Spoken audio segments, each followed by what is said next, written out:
le processus et les étapes qu'a connu la résistance palestinienne. Alors, je ne vais pas être trop long, mais je dois en dire un mot.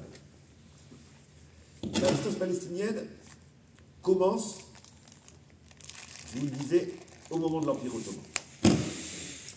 Elle va ressurgir au fur et à mesure qu'ils vont se rendre compte que le mandataire britannique facilite l'immigration juive. Et donc ça va provoquer des révoltes.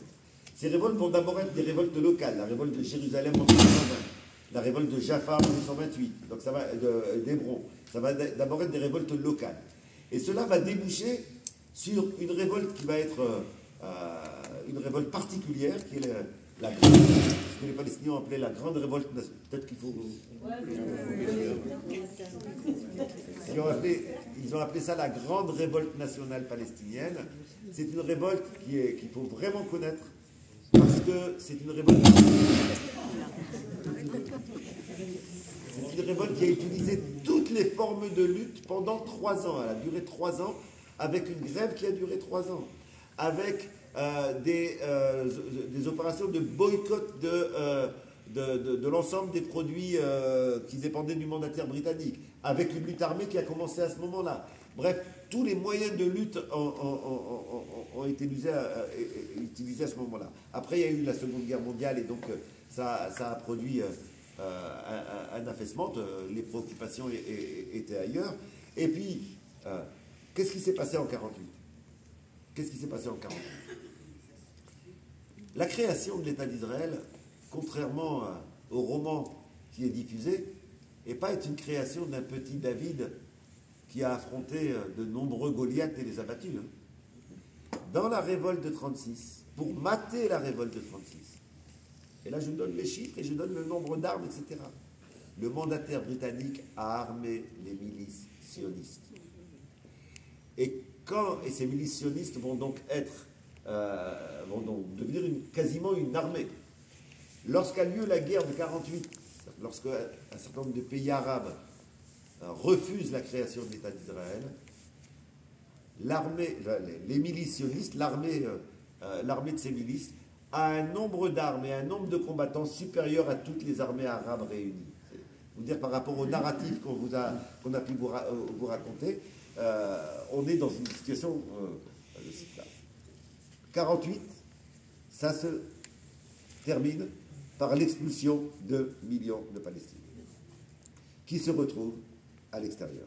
C'est là que va naître la résistance, dans les camps à l'extérieur. Cette résistance est généralement une résistance de gauche, c'est généralement une résistance, c'est l'époque de la création de l'OLP, et dans l'OLP du Front populaire de libération de la Palestine, donc un mouvement marxiste, du FDLP, un mouvement maoïste, bref, c'était ça la résistance palestinienne à ce moment-là. La stratégie israélienne va être une stratégie d'empêcher cette résistance d'agir. Comment ? En flattant les intérêts égoïstes des bourgeoisies arabes. C'est-à-dire qu'on va aller voir le roi de Jordanie et on va lui dire, si tu acceptes d'éliminer les résistants palestiniens de Jordanie, on va te donner la Cisjordanie. Et on va avoir un massacre qui est mené par la Jordanie et qui va massacrer des milliers et des milliers de Palestiniens. De telle sorte que les résistants palestiniens ne peuvent plus se battre à partir de la Jordanie. On va faire la même chose avec le Liban. Toutes les guerres d'Israël contre le Liban, c'est pour contraindre le Liban à éliminer du Liban les résistants palestiniens. Et ils vont réussir. À ce moment-là, les journaux sionistes, et j'en donne quelques exemplaires dans l'ouvrage, quelques exemples, sabrent le champagne. Ça y est, la résistance palestinienne est terminée. Et on va avoir à ce moment-là quelque chose de magique, qui n'est c'est pas la première fois dans l'histoire de l'humanité, on l'a déjà connu ailleurs, du génie des peuples. C'est comme si le peuple palestinien avait compris que ses combattants armés étaient momentanément paralysés, et il prend le relais. L'intifada, c'est quoi ? C'est femmes, enfants, vieillards qui disent on n'a plus de combattants, ils ne peuvent plus se battre, donc c'est à nous d'y aller. Et l'intifada, c'est justement ce relais populaire. Ce n'est pas la première fois, pour les plus anciens, décembre 60 en Algérie, le FLN, avec la bataille d'Alger, est battu militairement, en attendant qu'il se reconstitue. L'état-major est complètement décapité. Tout le monde, ici, on sabre le champagne. Ça y est, c'est gagné. Et là, on a, en une nuit, on ne sait pas d'où ils sortent, les vieillards, les femmes surtout, qui sortent dans la rue et qui donnent un second souffle à la lutte de libération nationale. C'est décembre 60, c'est l'intifada en Palestine. Mais ceux qui font l'intifada, c'est les Palestiniens de l'intérieur. Et à ce moment-là, les groupes dont je parlais auparavant, eux sont à l'extérieur.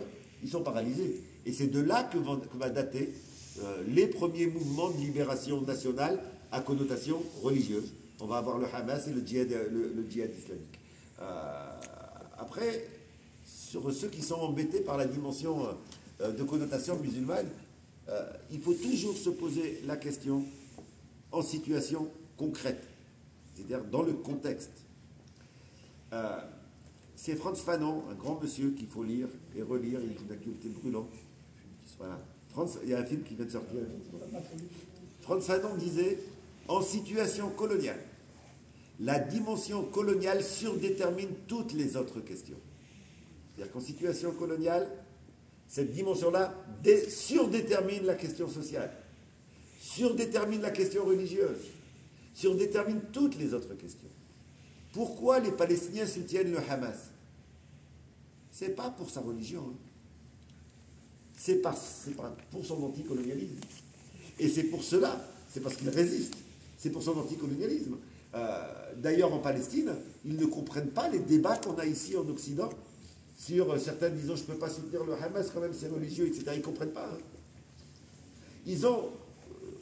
Pourquoi on nous a menti sur le 7 octobre? Vous avez tous entendu, 7 octobre c'est le Hamas. C'est un mensonge. Le 7 octobre a été mené par une alliance de 14 mouvements de résistance. Dont le Hamas, bien sûr, qui est le plus important quantitativement. Mais dedans, il y a le FPLP, qui est un mouvement marxiste et qui travaille avec le Hamas, et leurs combattants vont ensemble. Donc, en Palestine, la question qui est posée, c'est la question nationale, et non pas la question religieuse. C'est celle-là qui est la première question qui est posée. Ça ne veut pas dire que Israël ou les États-Unis n'ont pas à certains moments essayé d'instrumentaliser cela, bien entendu. Qu'ils ont pu essayer à certains moments de soutenir l'un pour affaiblir l'autre dans l'espoir de diviser. Mais à l'heure d'aujourd'hui, le front de la résistance, il comporte des organisations religieuses comme des organisations laïques, des organisations marxistes comme des organisations confessionnelles. Voilà, je crois que j'ai répondu.